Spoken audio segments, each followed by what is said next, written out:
Aleluia, glória a Deus. Mais uma terça-feira, mais um culto da fé. Estamos aqui reunidos na casa do Senhor, na busca da sua presença, muito mais do que na busca de um milagre, mas na busca da presença do Senhor nas nossas vidas, né? Se quiser dar mais um volumezinho para mim também. Na busca não só do seu milagre, mas da sua presença nas nossas vidas, né?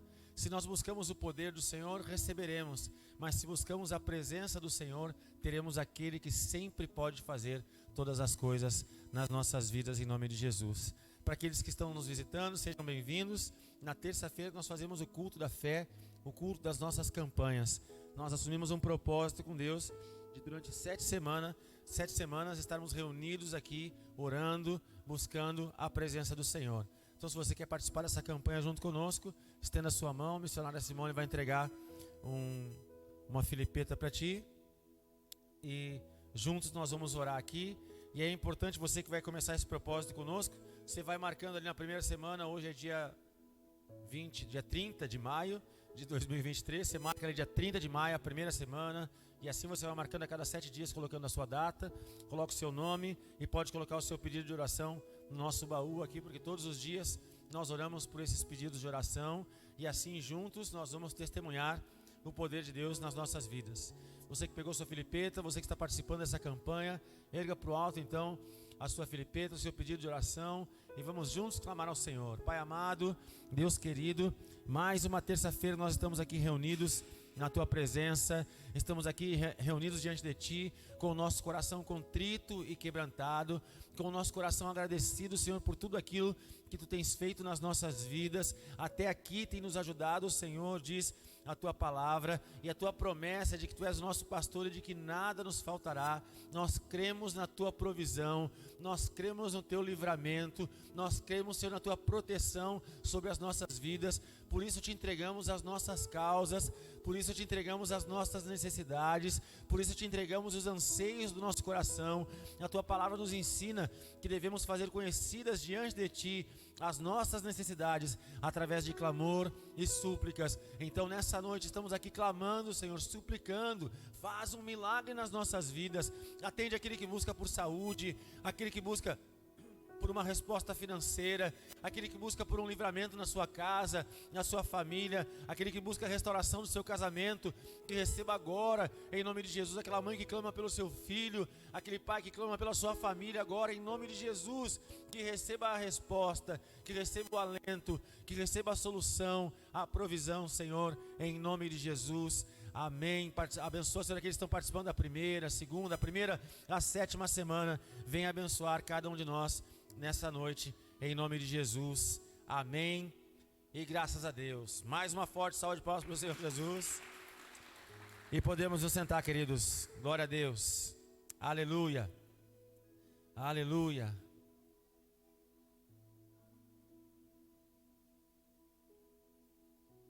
Glória a Deus. Então, mais uma vez, sejam todos bem-vindos à casa do Senhor nessa noite. Todos bem-vindos à Sara Restinga, né? Revendo de novo aqueles irmãos que já fazem parte da nossa família da fé e saudando os visitantes nessa noite. Sejam todos bem-vindos em nome de Jesus. Quero orar pelas crianças.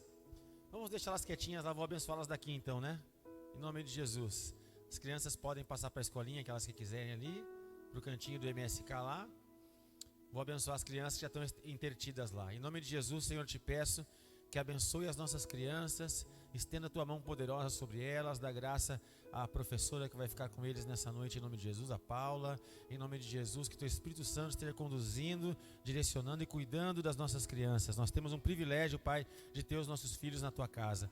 Abençoamos as nossas crianças nessa noite, em nome de Jesus, amém, e graças a Deus. Então, estamos encerrando nessa semana a campanha dos segredos da sabedoria, né? A sabedoria, desde o começo da campanha eu tenho explicado isso, né? Que Deus não simplesmente tem sabedoria, mas Deus é a sabedoria. E Ele, com essa sabedoria, criou todas as coisas, Ele planejou todas as coisas, Ele estruturou todas as coisas, né? Nós começamos a ler o livro de Gênesis, o primeiro livro da Bíblia, e vemos que em 7 dias, em 7 períodos, o Senhor criou, em 7 tempos o Senhor criou todas as coisas. Na verdade, em 6 dias ele criou todas as coisas. No 7º dia ele descansou. No 6º dia ele criou o homem. Depois de ter criado todas as coisas, ele criou o homem. E isso é um indício muito, muito bonito da palavra do Senhor, de que Deus não somente é sábio, mas Deus é amoroso. Então Deus preparou todo o ambiente para criar o homem e nos colocar num lugar aprazível no jardim do Éden, para que nós pudéssemos crescer na sua presença. Então, quando o Senhor criou todas as coisas, Ele manifestou a sua sabedoria, né? Ele liberou a sua sabedoria sobre a face da terra. Deus é muito maior do que simplesmente ter sabedoria. Deus é a sabedoria. E essa sabedoria se manifesta nas nossas vidas através do poder do Espírito Santo. Todas as vezes que nós buscamos o Espírito Santo, todas as vezes que nós nos enchemos do Espírito Santo, nós nos enchemos da sabedoria do Senhor, do poder do Senhor. A presença do Senhor traz a sabedoria para as nossas vidas, né? E é importante, então, o que buscamos, o nosso propósito nessa campanha é ensinar, né? Trazer as ferramentas para a igreja, para que nós possamos usufruir dessa sabedoria que Deus nos dá, né? Deus dá graça, Deus dá unção, Deus dá sabedoria, Deus nos habilita, Deus nos capacita a termos uma vida abençoada. Tem uma frase que o nosso bispo fala nos estudos que ele passa para a gente: tudo o que somos e temos é do tamanho da nossa sabedoria. Tudo que nós alcançamos na vida, tudo que nós temos hoje na nossa vida é fruto da nossa sabedoria. E aonde nós mais precisamos de sabedoria na nossa vida? Nós precisamos da sabedoria do Senhor para fazer as nossas escolhas. Todos nós, no meio da sua sabedoria, o Senhor criou o homem e deu ao homem, deu a nós o livre-arbítrio. Todos nós recebemos de Deus a capacidade de escolher. Por quê? Porque Deus, na sua sabedoria, Ele não queria que o homem fosse forçado a servi-lo, fosse forçado a adorá-lo, obrigado a estar na sua presença. Não, o Senhor deseja uma adoração em espírito e em verdade. O Senhor deseja, se agrada de uma obediência voluntária. Então, como nós cantamos há muitos dias, já mais de mês cantamos na igreja, né? Eu poderia estar em qualquer outro lugar, mas a tua glória me atraiu, né? Nós não estamos forçados aqui, nós decidimos, nós fizemos uma escolha nessa noite de estar na presença do Senhor, e é isso que agrada o coração de Deus. Aos domingos nós temos pregado, ministrado sobre os milagres de Jesus, né? E no domingo que passou, eu compartilhei uma mensagem falando que não tem nada que toque mais o coração de Deus do que uma atitude de fé, né? Nós falamos sobre a mulher com fluxo hemorrágico. Jesus estava indo para a casa de Jairo, mas no meio do caminho aparece uma mulher cheia de fé, com tanta fé que chama a atenção de Jesus. E Jesus para então para curar aquela mulher, né? Então digamos que hoje, se nós nos posicionarmos com fé, hoje, se nós agirmos com fé, o Senhor para tudo. O Senhor para os céus, o Senhor para a terra, o Senhor, né, entre aspas, para o que está fazendo, para vir atender a nossa oração e o nosso clamor. Se nos posicionarmos com fé nessa noite, se fizermos as escolhas corretas, se nos colocarmos diante do Senhor, se agirmos com sabedoria, se permitirmos que o Senhor nos desvende, nos revele os segredos da sabedoria e a colocarmos em prática na nossa vida, nós atrairemos a presença do Senhor e teremos uma vida abençoada em nome de Jesus. Amém? Abra a palavra do Senhor comigo no livro de Mateus, capítulo 7, versículo 24. Glória a Deus. Aleluia. A lua está com toda a corda hoje, glória. Mas eu sempre digo isso, né? Para você que está nos visitando, essa frase você vai ouvir bastante aqui na Sara junto comigo, né? É melhor os nossos filhos agitados na casa do Senhor do que bem tranquilos lá fora. Deixa eles correndo aqui dentro, porque eles estão se criando na casa do Senhor. Mateus capítulo 7, versículo 24. Uma vez eu ouvi um pastor dizendo, que ele disse o seguinte: eu era um rato de igreja. O que é um rato de igreja? O rato de igreja não é ovelha, é um rato, está ali no meio. Ele era uma pessoa que estava ali no meio. Ele era um jovem que se criava, os pais iam na igreja e forçavam ele a ir para a igreja, e ele ia para a igreja junto com os pais. Só que ele não queria buscar o Senhor, ele não queria nada com nada, ele queria brincar com os amigos. Então ele ia para a igreja e ele bagunçava, e a professora da escolinha xingava ele, e o pastor puxava a orelha dele, e ele se criou nessa vidinha de rato de igreja. Só que ele disse que um dia, no meio das ratonagens dele, o Espírito Santo pegou ele. E aí ele se transformou de rato em ovelha. E de ovelha se tornou um pastor de ovelhas. E agora, contando a história, ele era um grande homem de Deus. Então nós queremos que mesmo no meio dessa agitação, o Espírito Santo pode tocar no coração dos nossos filhos. E eles vão crescer no caminho do Senhor. E nós ensinando eles no caminho que eles devem andar. Quando eles forem adultos, maiores de idade, eles não vão nos envergonhar. Pelo contrário, o nome do Senhor vai ser glorificado na vida dos nossos filhos. Amém?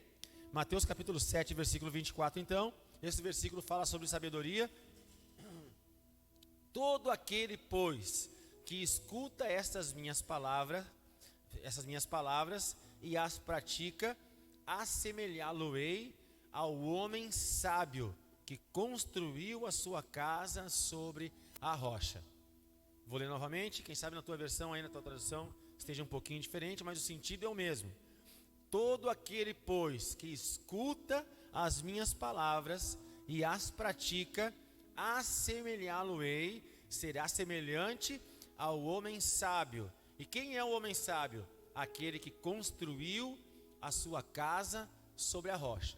Então, o que Jesus está dizendo para os seus discípulos, para as ovelhas, para as pessoas que estão ouvindo ele pregar e ensinar no Sermão do Monte?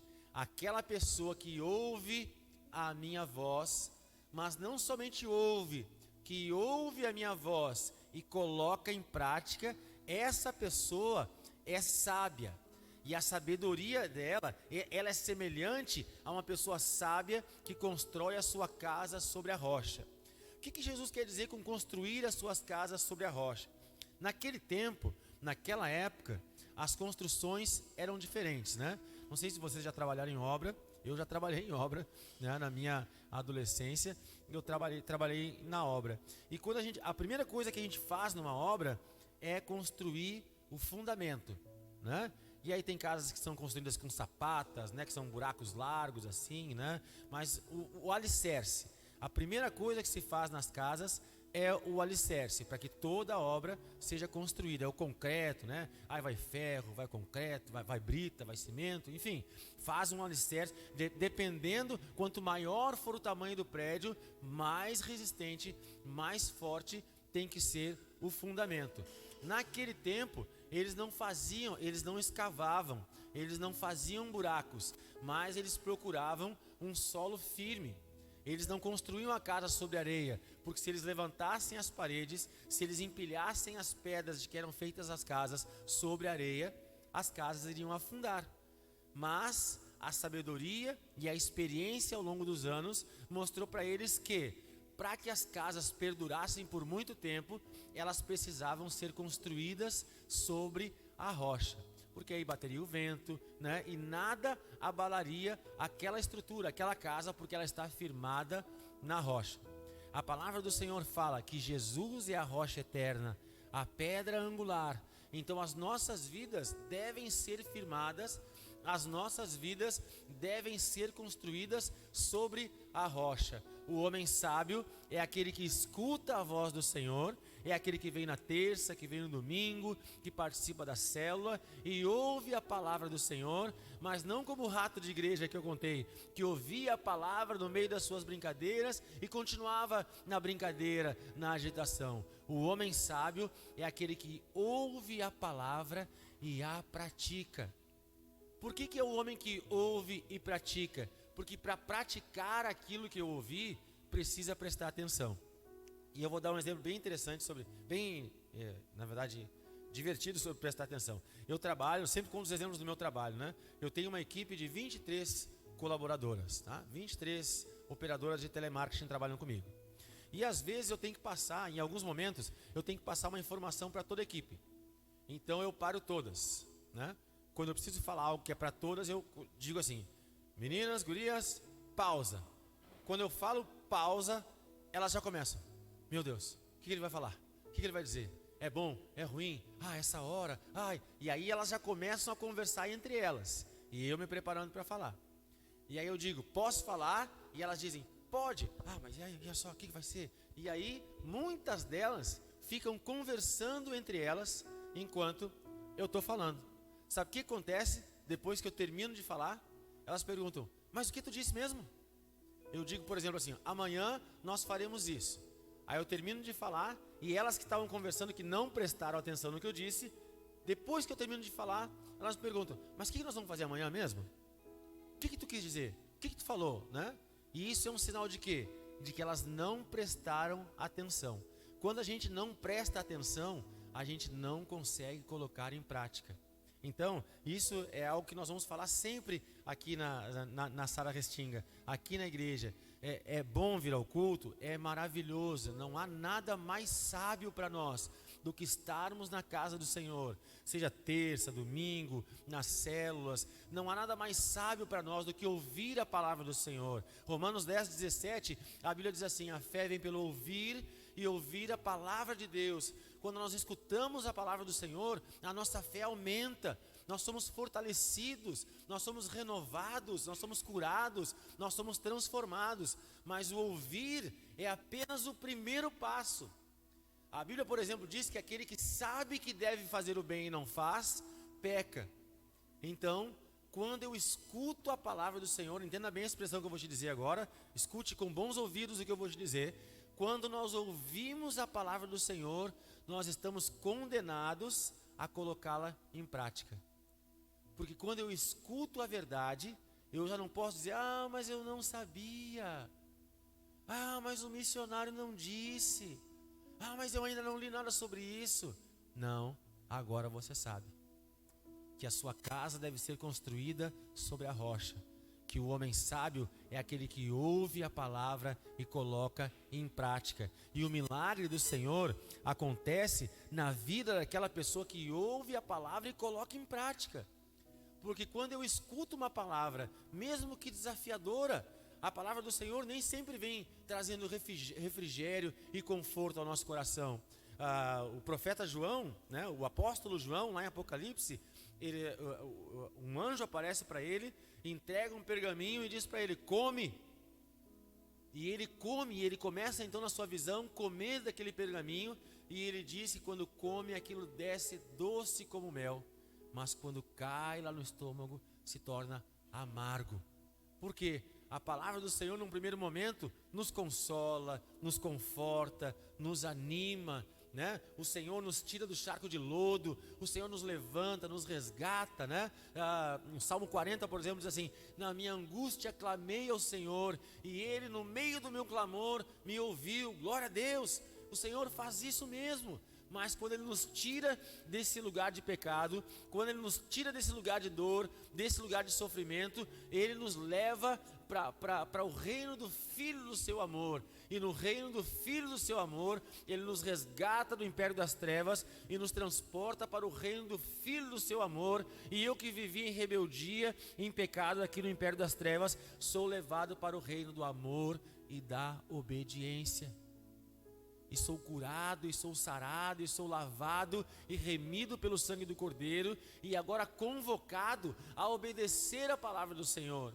E obedecer a palavra do Senhor é um desafio, porque a palavra do Senhor, a Bíblia diz que Deus é Espírito, e onde está o Espírito do Senhor, ali há liberdade. Então a palavra do Senhor, ela vem falando do Espírito, ela vem falando do reino de Deus. Então muitas vezes essa palavra vai contra a nossa natureza, vai contra a nossa carne, e a nossa carne quer o conforto, quer a comodidade, quer o prazer, a nossa carne quer o atalho, a nossa carne quer o jeitinho brasileiro, a nossa carne quer fazer o que é mais fácil, o que é mais simples, a nossa carne quer o pecado, a nossa carne quer os prazeres dessa vida. Mas a palavra do Senhor diz que nós devemos renunciar o pecado, deixar de lado o pecado, deixar de lado o mundo e as suas mazelas. O Senhor nos chama, sede santos, assim como é santo o vosso Pai Celestial. Sejam perfeitos e maduros, assim como é o vosso Pai Celestial. O Senhor nos chama a uma mudança de vida. O Senhor, em Romanos 12:2, Paulo diz o seguinte: e não vos conformeis com este século, antes transformai-vos pela renovação do vosso entendimento, para que vocês possam entender então qual é a boa, perfeita e agradável vontade de Deus. O Senhor nos chama ao compromisso, o Senhor nos chama à responsabilidade, o Senhor nos chama a uma metanoia, uma mudança de entendimento, uma mudança de pensamento que vai acabar ecoando nas minhas atitudes, e isso é conversão. Eu andava para lá, a minha vida estava errada e errante para esse lado, mas Jesus estende a corda salvadora, Jesus me chama, me resgata e me traz para um outro caminho, e me traz para uma outra direção. E assim a minha vida em Cristo vai ser transformada. 2 Coríntios 5,17 diz assim: aquele que está em Cristo, nova criatura é, as coisas velhas passaram e tudo se fez novo. O Senhor tem novidade de vida para cada um de nós. O Senhor tem uma vida nova para cada um de nós. O Senhor tem uma grande transformação para fazer na vida de cada um de nós. Porque muitas coisas, a maioria, se não todas as coisas, tudo aquilo que a gente se queixa, tudo aquilo que a gente não se conforma, tudo aquilo que não está legal na nossa vida, é fruto de atitudes erradas que tivemos, das escolhas que fizemos, das vezes que agimos sem sabedoria, das vezes que agimos sem direção do Senhor, e hoje estamos colhendo, porque a sabedoria do Senhor nos ensina a lei da semeadura. Tudo que o homem plantar, ele também vai colher. Se eu plantar bergamota, eu vou colher bergamota. Se eu plantar limão, eu vou colher limão. Se eu plantar o pecado, eu vou colher maldição. Mas se eu plantar obediência, eu vou colher a bênção do Senhor, a resposta do Senhor sobre a minha vida. Então, quem sabe, muitas coisas que nós estamos buscando mudar na nossa vida, muitas coisas que nos trazem a um culto da fé e nos levam a participar da campanha, são consequência de atitudes, de escolhas erradas que fizemos. Mas hoje, se tu for sábio, ouvir e colocar em prática a palavra do Senhor, eu te garanto, em nome de Jesus, que a tua vida vai ser completamente transformada. Isaías 1,19 diz assim: se me ouvirdes e me obedecerdes, comereis do melhor dessa terra. Se me ouvirdes e obedecerdes, comereis do melhor dessa terra. Vejam que o Senhor, na sua sabedoria, Ele está nos ensinando a ouvir e colocar em prática. O Senhor não simplesmente diz ouvir, Ele fala ouvir e colocar em prática. Ouvir e colocar em prática. Repita comigo: ouvir e praticar. Ouvir e praticar a palavra do Senhor. Esse é o desafio do Senhor para as nossas vidas. Esse é o desafio de Deus para as nossas vidas: ouvirmos a sua palavra e colocarmos em prática. Agora abra a palavra do Senhor comigo no livro de Provérbios, capítulo 9. Versículo 1. Nós estamos gerando crianças maratonistas, eu acho, porque elas passam correndo. Glória a Deus. Provérbios 9, versículo 1. Provérbios é praticamente no meio da Bíblia.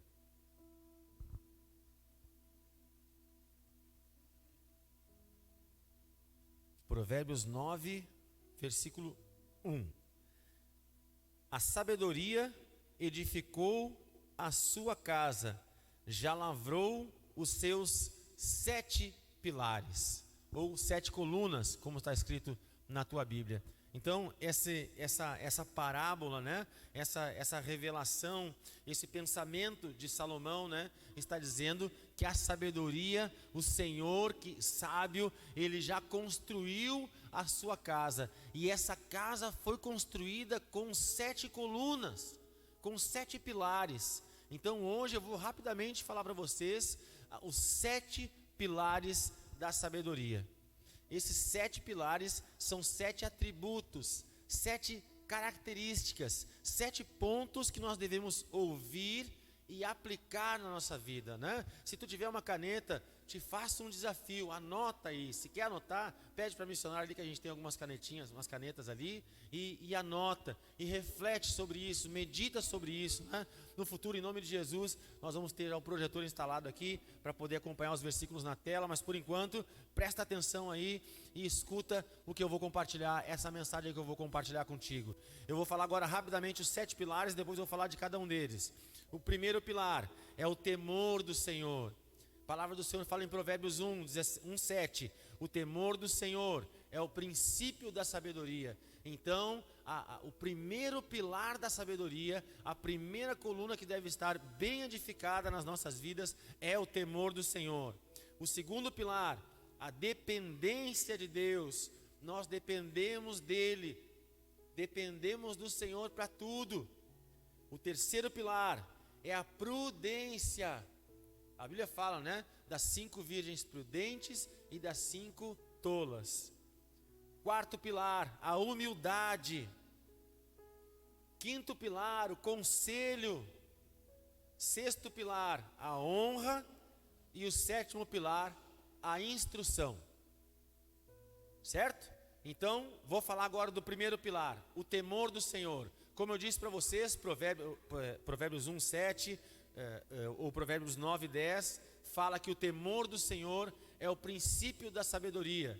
E o que é essa palavra temor?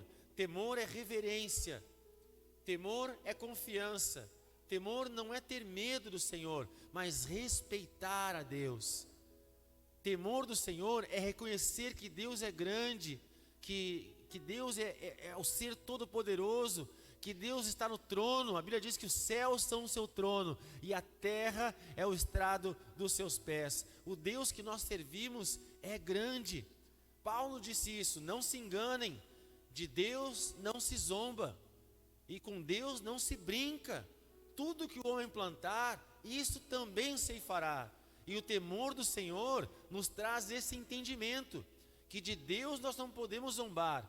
Zombar de Deus é o pecado da apostasia, é um pecado que não tem perdão, diz a palavra do Senhor.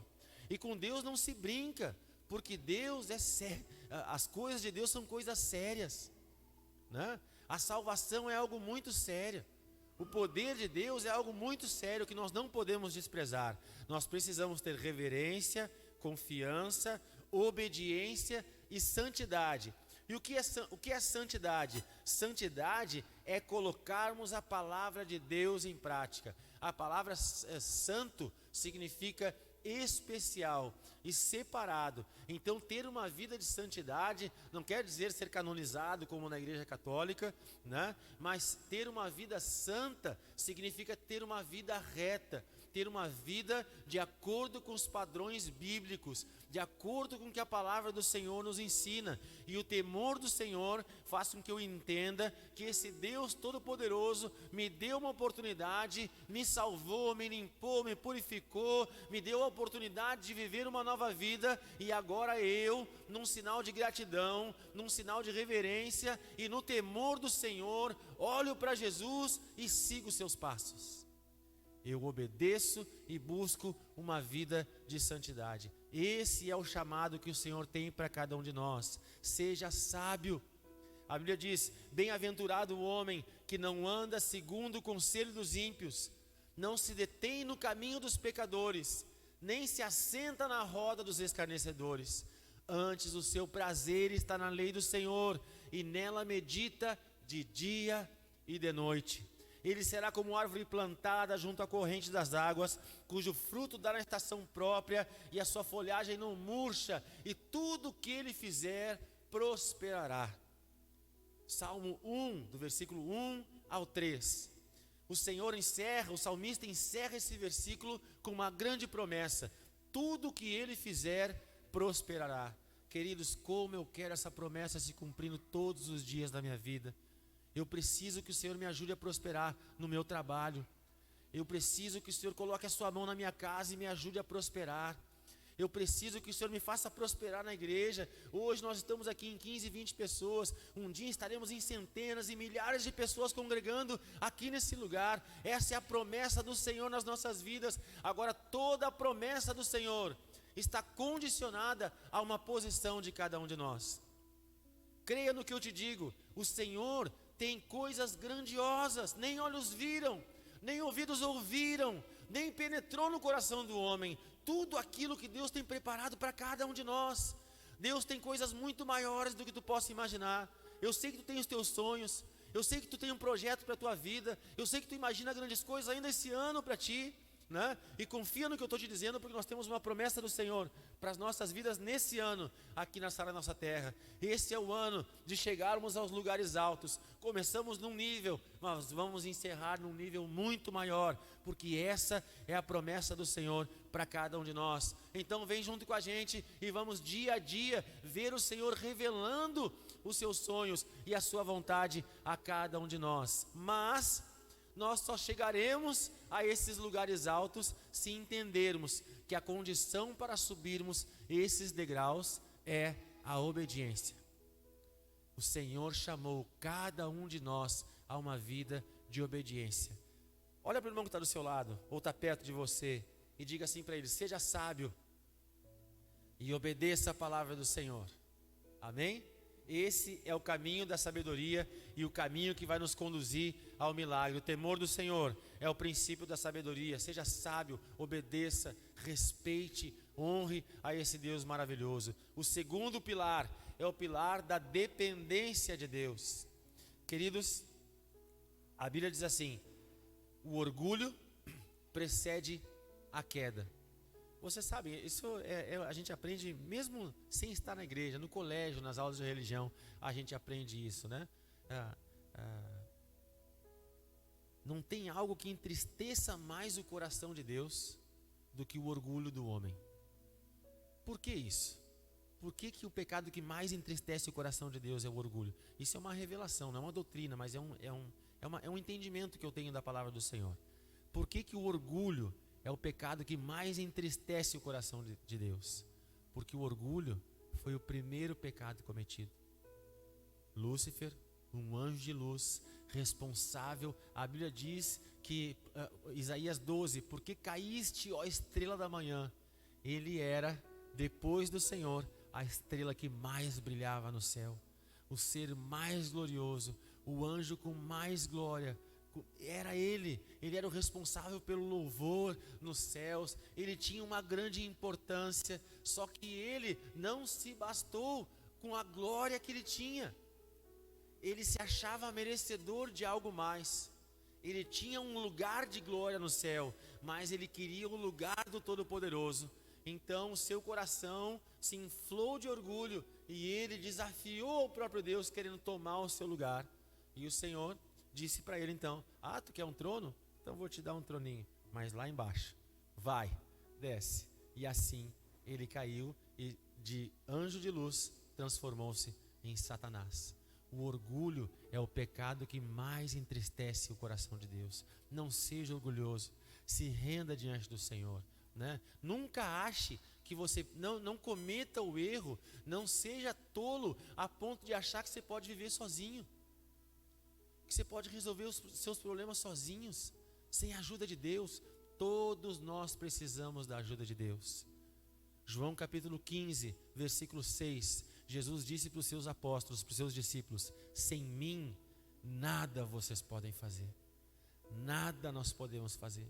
Colossenses 1,16 diz o seguinte: tudo foi criado por meio dele e para ele. Então, você acha que conquistou alguma coisa? Eu sou bom, eu sou pós-graduado, né? Em comércio exterior, eu sou graduado em gestão comercial, gestão de pessoas, tenho curso disso, curso daquilo, eu sou bom, eu sou eloquente, eu tenho a homilética, a exegese, eu sei falar. Não sou nada. Basta o Senhor tirar o meu ar e a minha vida acaba agora. E eu, com todo o meu rompante, com a minha pompa, perco a minha vida. Basta o Senhor estalar os seus dedos e tudo se acaba. Eu dependo totalmente de Deus. Todos nós dependemos totalmente de Deus. Esse milagre que tu carece, essa expectativa, esse desejo, essa sede que te trouxe à casa do Senhor, só vai ser saciada na presença de Deus. E muitas vezes nós nos frustramos porque achamos que nós mesmos podemos nos suprir, que nós podemos resolver os nossos problemas. E às vezes, isso vão gerando outros problemas, porque às vezes quando eu não consigo me suprir, eu procuro no próximo esse suprimento, que só Deus pode me dar. Não dependa de si mesmo. A Bíblia diz assim, uns confiam em carros, outros em cavalos. Nós, porém, nos gloriaremos no nome do nosso Deus. A nossa glória está no Senhor. O Senhor é a glória. A Ele toda a honra e toda a glória. Nós dependemos de Deus completamente. Quer que o seu negócio prospere? Entrega nas mãos de Deus. Quer que teu casamento prospere? Entrega agora nas mãos de Deus. Quer que a tua família cresça? Quer que os teus filhos cresçam na presença do Senhor? Entende agora que nós recebemos do Senhor esse dom de sermos pais, mas na verdade nós somos tutores dos nossos filhos, porque Deus é Pai. Ele é Pai, e nós apenas estamos sendo como um espelho que reflete a glória de Deus na vida dos nossos filhos. Entende a responsabilidade que tu tem, que nós entendamos nessa noite a responsabilidade que nós temos como pais, como maridos, como esposas, como mães. Os nossos filhos vão aprender a amar a Deus olhando para os seus pais.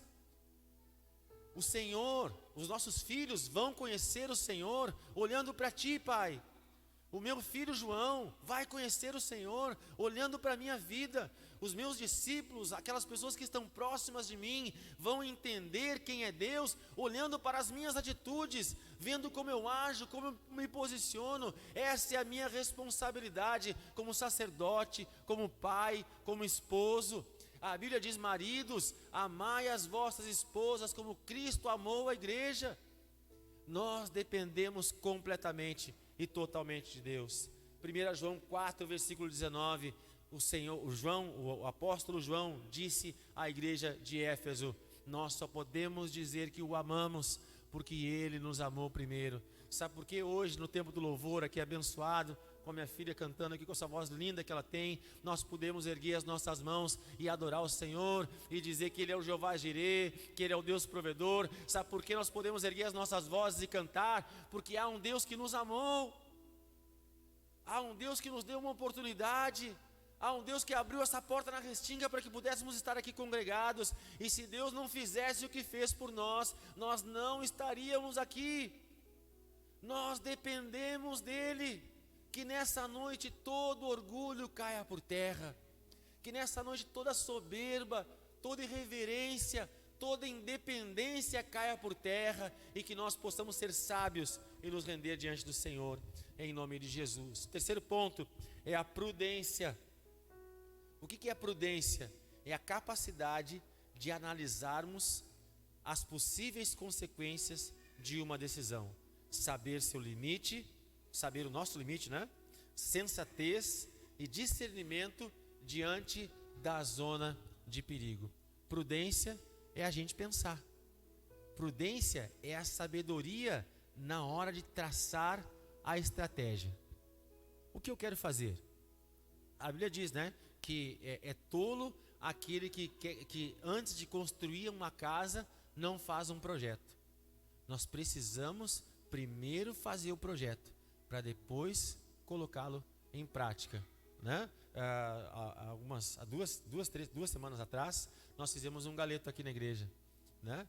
E até nós tivemos um pouco de sabedoria, mas muito mais graça do que sabedoria. Nós, graças a Deus, compramos uma quantidade maior de frango, porque nós tínhamos nos preparado para receber 50 pessoas, e vieram 70 pessoas, né?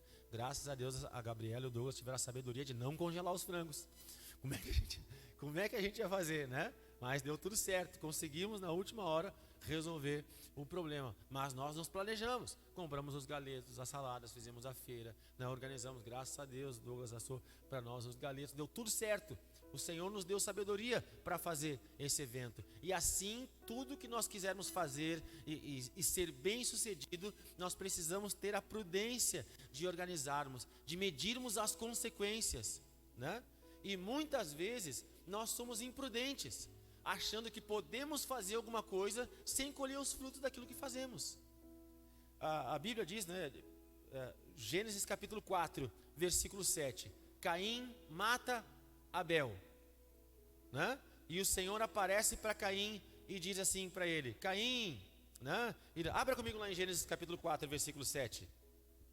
Primeiro livro da Bíblia, Gênesis.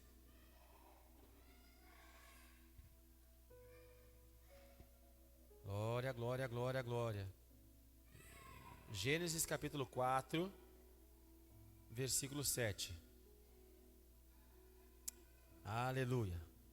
Vamos lá, gente. Gênesis 4, 7. Presta atenção aqui comigo.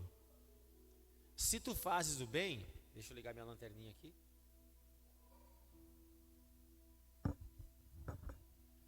Se tu fazes o bem, não serás aceito. Se não fazes o bem, o pecado jaz à porta, e para ti será o desejo dele, e tu deves governar sobre ele. Vou ler de novo. Se tu fazes o bem, não serás aceito, e se não fazes o bem, o pecado jaz à porta. O que Deus está falando para Caim aqui? Que se ele fizer o bem, vai dar tudo certo. Agora, se ele fizer o mal, o pecado está deitado na porta, esperando ele. A Bíblia diz que o diabo, nosso adversário, anda em derredor como um leão que ruge, buscando alguém para devorar. Quando nós fazemos o bem, nós colhemos a bênção do Senhor. Quando fazemos o mal, colhemos a maldição, né?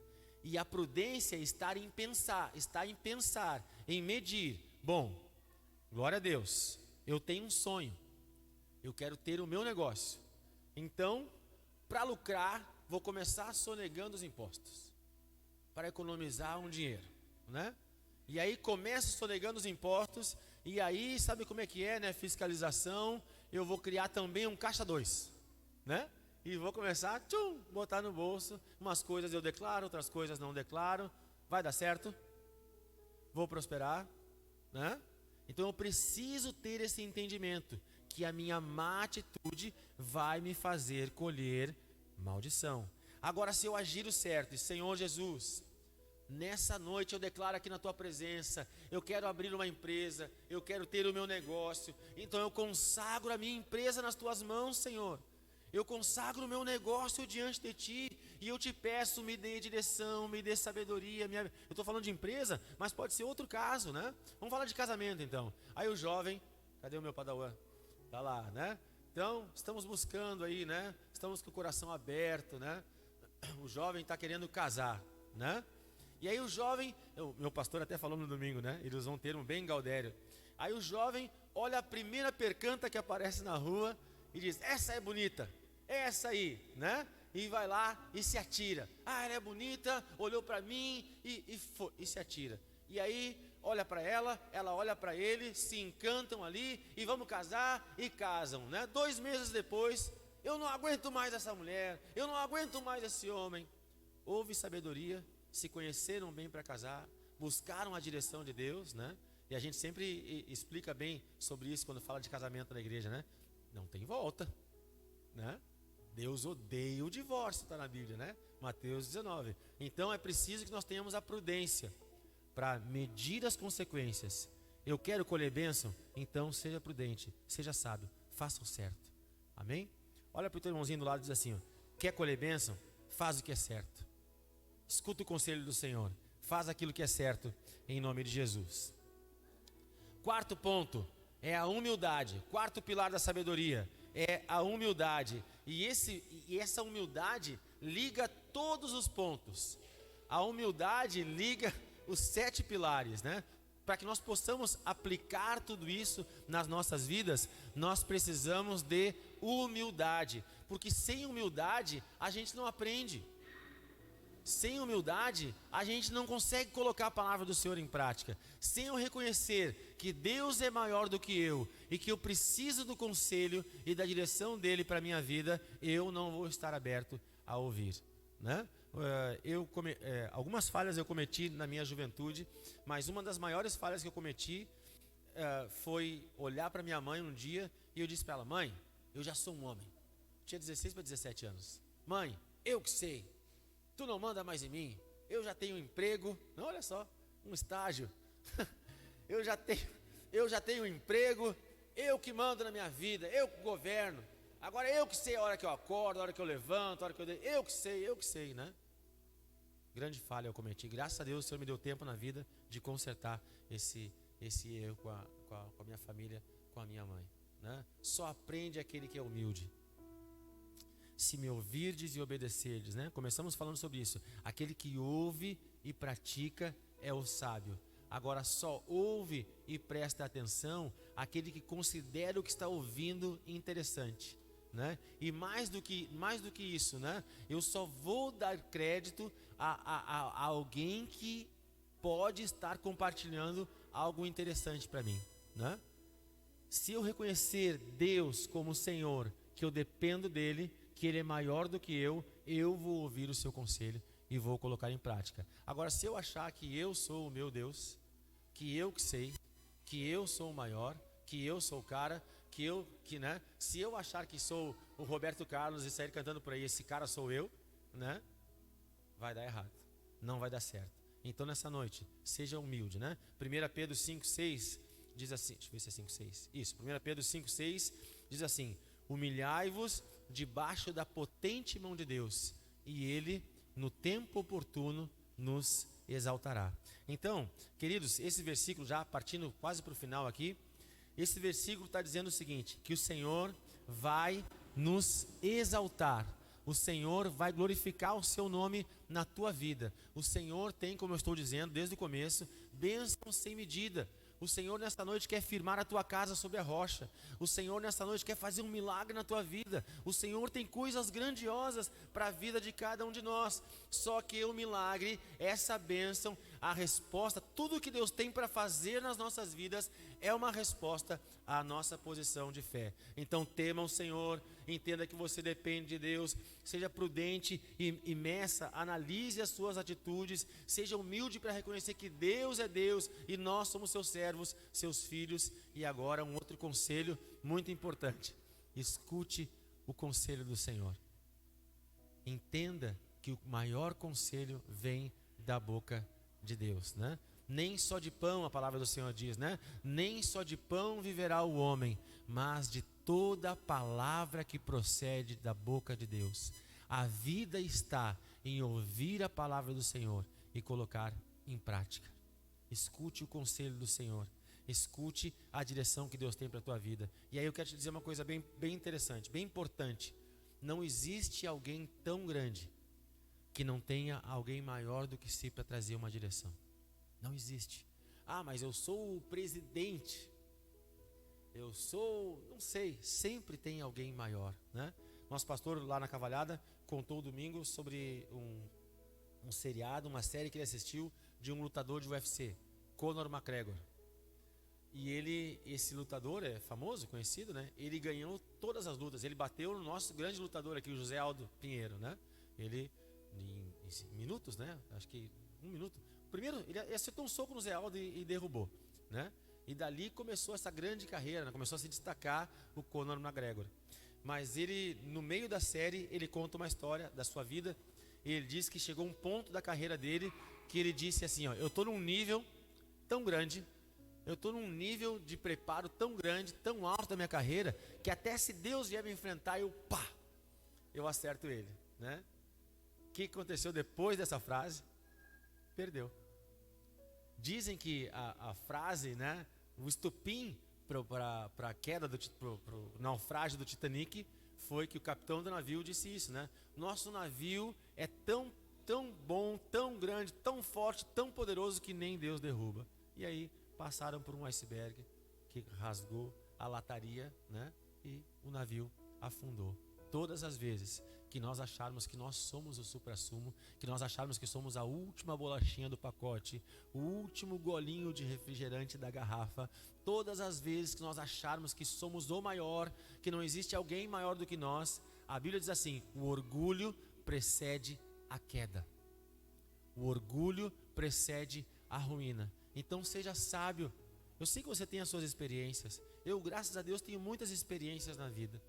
Aprendi muito, né? O Senhor tem me ensinado muitas coisas, mas Ele é Deus. E além de eu reconhecer que Ele é Deus, eu reconheço as autoridades que o Senhor colocou na minha vida. Eu tenho um bispo que é responsável pela igreja estar na nossa terra. Eu tenho um bispo regional que é responsável pela nossa região do estado do Rio Grande do Sul. Eu tenho um pastor que cuida da minha vida. Eu tenho pastores que são responsáveis por mim. Eu tenho a minha esposa que está sempre ao meu lado. Existem pessoas que têm autoridade sobre a minha vida. E diante dessas pessoas, eu baixo a minha cabeça e escuto. Obedece, manda quem pode. E obedece quem é sábio, né? Então, meu pastor falou, amém. Quando meu pastor fala, eu sempre brinco, sempre ensino isso. Ah, mas não tem... pastor falou, está falado. Ele é a autoridade, ele tem a direção, ele está me ensinando, ele é o... Então, amém. Vou colocar em prática e a gente nunca perde por obedecer ao Senhor. Amém? Então, escute o conselho. Por mais que você se ache, eu sou o cara. Como o Roberto Carlos, o cara sou eu. Não, o cara é Deus. Jesus é o cara. Amém? Sexto pilar é o pilar da honra, né? A Bíblia diz assim, Efésios 6:23, honra teu pai e a tua mãe, para que sejam prolongados os teus dias de vida. Honra ao teu pai e a tua mãe, e os teus dias de vida serão prolongados. O que esse versículo está dizendo? Que nós precisamos honrar, reconhecer, agradecer a Deus pelas autoridades que são colocadas sobre nós. E essas autoridades são os pais. Por que devemos agradecer a Deus pelos nossos pais? Porque os pais são os nossos progenitores. Nós somos gerados por eles. Nós somos gerados pelo Senhor, pelos nossos pais, né? E assim como nós fomos gerados pelos pais e eles foram colocados como liderança sobre as nossas vidas, nós temos ao Senhor, nós temos os pastores, nós temos os líderes, enfim, nós devemos honrar aquelas pessoas que nos abençoam. Não tem outra coisa que entristece o coração de Deus, né? Eu sempre uso esse exemplo como pai natural que sou aqui, né? Imagina essa cena. Tá chegando o aniversário do teu filho, né? E aí tu pensa em fazer uma surpresa para o teu filho. Tu vai lá e escolhe aquele presente, gasta um pouquinho mais, inclusive, mexe na poupança, se é que tu tem poupança, vai lá, enfim, tira daqui, tira dali, vai lá e compra aquele presente que tu considera especial para o teu filho. Aí teu filho olha para o presente, tá bom, joga de lado e segue a vida dele. Qual pai que fica feliz com uma situação dessa? Nenhum pai fica feliz, né? O pai do filho pródigo estava no portão da casa, esperando o seu filho vir correndo. Estava com seus braços abertos, esperando o momento que o filho fosse reconhecer que a pior ideia que ele teve foi sair da casa do pai e voltar correndo e se abraçar. O pai estava esperando a gratidão do filho. E assim, o Senhor Deus Todo-Poderoso espera que nós sejamos filhos humildes, prudentes, dependentes, com temor do Senhor, e que possamos reconhecer que é por causa dele. Tudo foi criado por meio dele, para ele, a nossa vida depende dele, nós somos dele, e nós precisamos reconhecer que ele tem nos dado todas as coisas. O Senhor tem nos abençoado. Faça esse exercício comigo, respire fundo agora. Você só pode fazer isso porque Deus te deu uma vida abençoada. Ah, missionário, mas eu estou cheio de lutas, eu estou cheio de problemas e de dificuldades. Sim, tudo bem, mas o mesmo Deus que te permitiu viver mais esse dia é o Deus que vai te capacitar a vencer todas essas lutas aí, em nome de Jesus. Amém? E quero encerrar o sétimo pilar agora, falando sobre a instrução, né? O sétimo pilar é o pilar da instrução. O que é a instrução? É a transmissão do conhecimento. E é o que eu estou fazendo nessa noite. Eu estou trazendo uma instrução, né? Eu estou pregando, ensinando a palavra do Senhor a cada um de nós. E o prudente, o sábio, é aquele que ouve a palavra e coloca em prática. Vou voltar para o primeiro texto que nós falamos nessa noite. Todo aquele, pois, que escuta estas minhas palavras e as pratica, é semelhante ao homem sábio que construiu a sua casa sobre a rocha. Muitas vezes, no meio do desespero, no meio das dificuldades, a gente sente como a nossa vida, como se o barco estivesse afundando, não é verdade? Muitas vezes vem luta de tudo quanto é lado, que a gente parece que está no meio de uma areia movediça, não tem onde firmar os passos, não tem onde firmar os pés, né? Mas nessa noite, o Senhor te convida a firmar os teus pés na rocha. Firma os teus pés na palavra do Senhor. Escute o conselho, escute a direção que o Senhor te traz. Aqui há vida, nesse livro a vida para todos nós. Nessa vida, nesse livro, o Senhor revela a sua vontade, o Senhor revela o seu querer. Nesse livro, o Senhor desvenda e revela o seu coração, a sua vontade, o seu desejo, a vida de cada um de nós. E se nós formos sábios o suficiente para ouvirmos o seu conselho e praticarmos, nós teremos uma vida abençoada em nome de Jesus. Amém? Então, sejamos sábios, que possamos aplicar e colocar em prática tudo aquilo que o Senhor nos ensina nessa noite, em nome de Jesus. Amém? Fique de pé comigo e vamos orar pelas nossas crianças, que Deus abençoe. Estou brincando. Também vamos orar pelos nossos filhos, né? Em nome de Jesus. Só colocar o Jeová Jireh no fundo aí que a gente vai orando aqui hoje. Vou poupar. Pode vir junto aqui, filha, mas nós vamos só orar, tá? Amém? Essa palavra aí em nome de Jesus. Amém? Aponta para a direção da tua casa aí. Senhor Jesus, nessa noite eu quero te agradecer por esse culto abençoado, pela tua palavra, pelo tempo que nos rendemos na tua presença. Nós te pedimos que tu nos dê um restante de semana abençoado. Guarda a nossa família, a nossa casa, nosso trabalho, nossos filhos. Sê conosco, vai adiante de nós. Coloca a tua mão sobre as nossas vidas. Estende essa unção aos nossos lares e às nossas casas. Nós confiamos em ti e nos rendemos, nos colocamos debaixo da tua potente mão. Que o Senhor te abençoe e te guarde. Que o Senhor levante a luz do seu rosto sobre ti e que o Senhor te dê a paz, te dê shalom. Vá para o melhor resto de semana da tua vida, em nome de Jesus. Amém.